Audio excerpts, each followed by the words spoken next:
నెలకు 5,000 రూపాయల జీతంతో వాలంటీర్ల ఉద్యోగాలు ఇచ్చి రాష్ట్రంలో ఉపాధి అవకాశాలు ఇచ్చేశామని చెప్పుకునేది వైసీపీనేనని తిరుపతి జిల్లా నగరి ఎమ్మెల్యే గాలి భానుప్రకాష్ విమర్శించారు.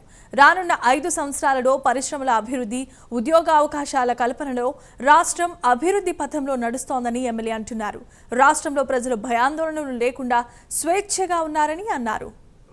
ముఖ్యమంత్రి అని చూసుకోవట్లే, హోదా చూసుకోవట్లే, ఆయన లోకేష్ గారు మంత్రిని చూసుకోవట్లే, నా దగ్గర రావాలనుకోవట్లే.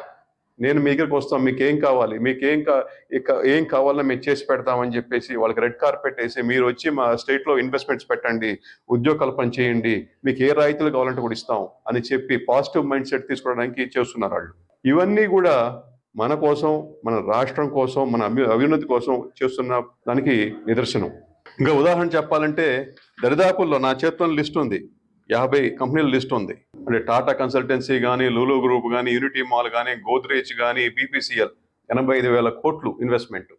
85,000 కోట్లు కేవలం బాబు గారు పైన నరేంద్ర మోడీ గారు ఉన్నారు కాబట్టి అది మన స్టేట్కి వచ్చింది, లేకపోతే ఎక్కడికో పోయేదో. అంత పెద్ద పెట్టుబడి ఆర్సిలర్మిట్టల్ 1,40,000 కోట్లు అనకాపల్లి దగ్గర. ఎన్ని పెద్ద పెద్ద ఐటమ్స్. టాటా వాళ్ళు దరిదాపుల్లో 40,000 కోట్లు ఇది రెన్యూవల్ ఎనర్జీలో అక్కడ పెడుతున్నారు. ఇక్కడ కర్నూలు జిల్లా మొత్తం అదే ముఖ్యం.